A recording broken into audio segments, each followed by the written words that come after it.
Allora, tornando a noi, direttore, ci ha menzionato ed è stato utile comunque i requisiti di bisogno assistenziale gravissimo. Riflettevamo un po' fuori onda che effettivamente basta uno stato di demenza e purtroppo l'Alzheimer per compromettere l'autonomia della persona e avere necessità H24 di un supporto. Proseguiamo, leggo però un messaggio: ma se è difficile ottenere questo contributo, perché l'hanno fatto? Perché è sempre così tutto difficile e poco chiaro in Italia? Secondo me c'è una volontà. Risposta politica? Assolutamente sì, abbiamo detto prima, il tema della non autosufficienza è un tema che diventerà sempre più importante nei prossimi anni e su cui, volenti o nolenti, dovremmo decidere di investire di più di quanto non si investa oggi.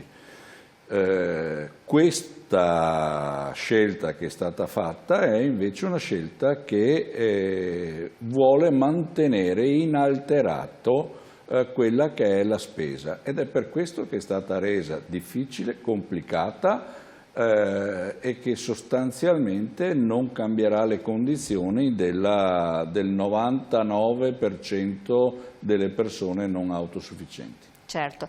Direttore, passo a lei la parola che gliel'avevo portata via prima, prego. Nessun problema. A questo punto ripeto brevemente il perimetro dentro il quale occorre stare. Dentro quel perimetro abbiamo già detto di quali sono le condizioni gravissime, quindi è una persona che ha almeno 80 anni, che ha già la titolarità o può avere diritto comunque alla indennità di accompagnamento, che significa già di per sé un 100% di invalidità civile con delle limitazioni importanti dell'autonomia, della capacità di deambulare o di compiere gli atti quotidiani della vita. Quindi, però abbiamo detto che la sola titolarità dell'indennità di accompagnamento non è sufficiente, occorre versare in condizioni di gravissima bisogno assistenziale.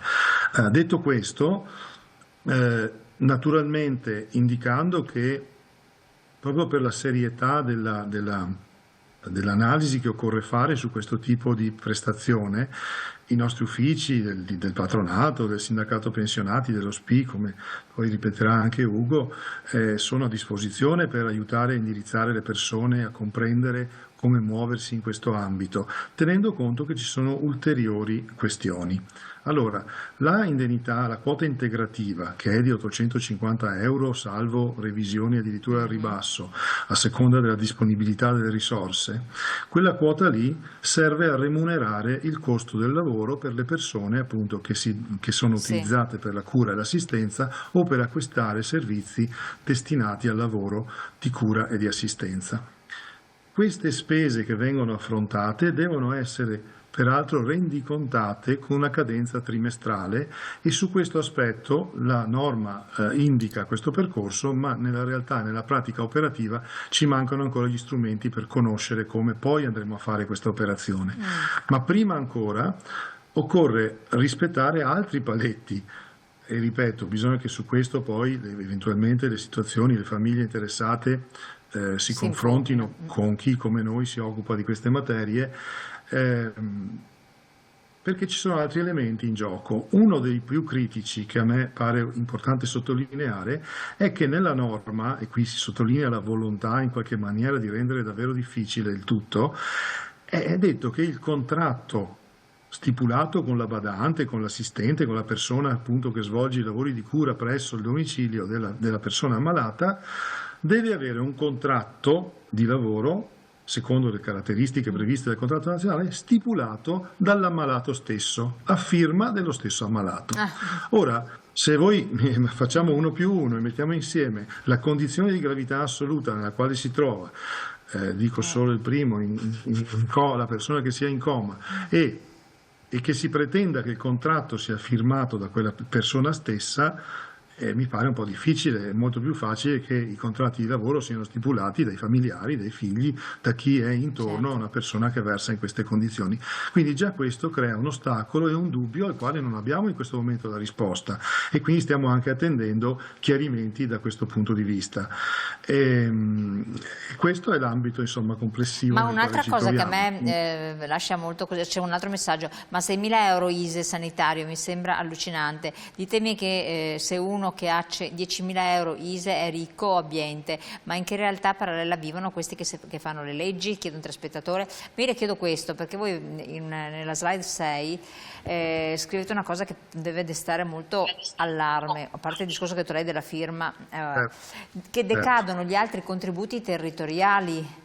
Cioè una volta se uno sceglie o anzi richiede la prestazione universale, i contributi territoriali decadono. Esattamente così.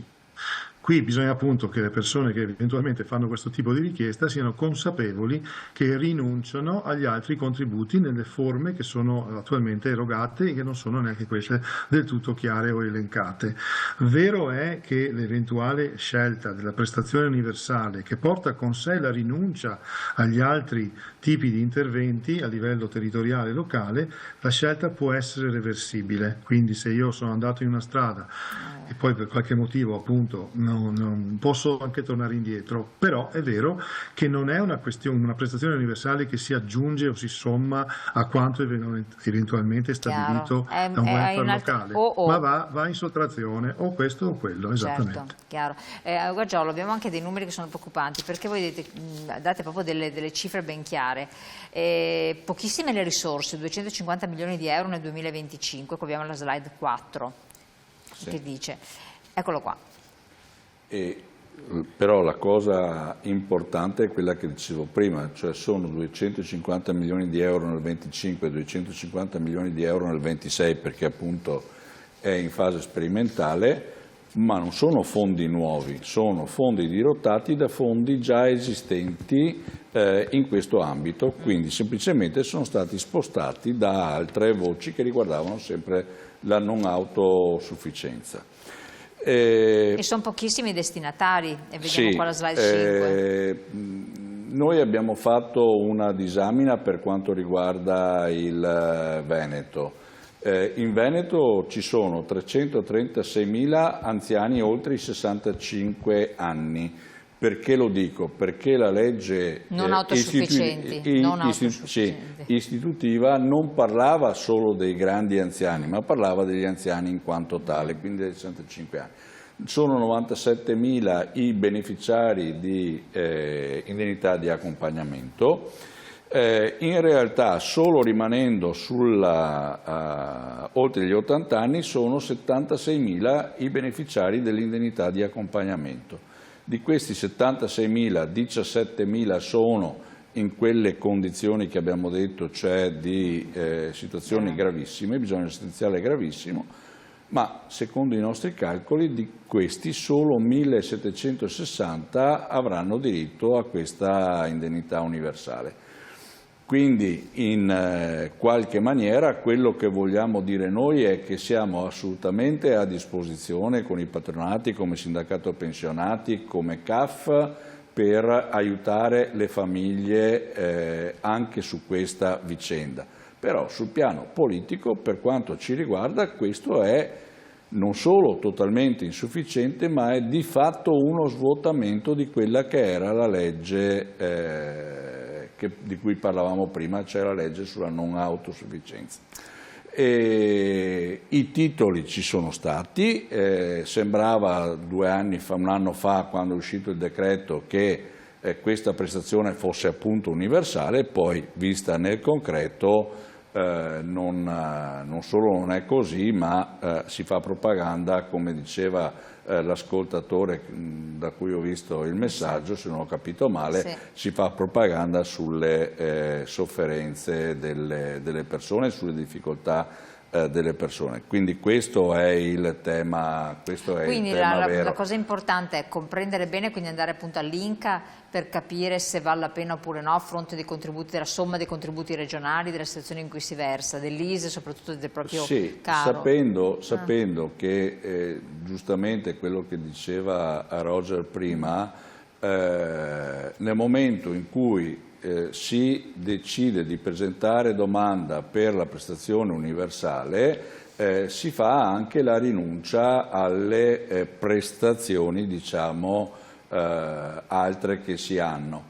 Anche su questo è aperta una diatriba perché se non vado errato seguendo il decreto di fine anno e la stessa determinazione dell'INPS, in realtà la persona deve rinunciare preventivamente diciamo, alle prestazioni che ha, mentre noi al tavolo fatto con la sottosegretaria abbiamo posto almeno un tema, e cioè almeno fate in modo che le persone siano in grado di verificare se gli viene assegnata la prestazione universale, se gli conviene oppure no, e la rinuncia la faccia dopo, non prima, perché davvero esatto. si è creata una condizione che per quanto ci riguarda è paradossale. A fronte di questa situazione che cosa pensate di fare e che cosa consigliate alle persone che premesso che possono avere queste ISEE, perché sennò è neanche meglio guardarla? Esatto, allora noi vogliamo intanto fare chiarezza, questa trasmissione è, tra le altre cose, serviva proprio per questo, per dire alle famiglie e alle persone interessate: guardate che questi sono i requisiti e questo è quello che casomai vi aspetta. La seconda cosa, il nostro patronato, i patronati sono evidentemente a disposizione per dare tutte le informazioni e mettere tutti nella condizione migliore per poter scegliere, ma poi sul piano invece politico continuano le nostre mobilitazioni per fare sostanzialmente due cose. Abbiamo fatto un comunicato stampa unitario anche ieri con gli amici di CISL UIL, perché crediamo che questa prestazione non sia risolutiva dei problemi che ci sono, lo diciamo a livello nazionale e lo diciamo anche a livello della regione del Veneto, e vi devono essere fatti altri interventi che davvero vadano sul versante di dare un aiuto alle persone e alle famiglie. Stiamo parlando delle persone più fragili, certo, delle persone che sono davvero in grande difficoltà.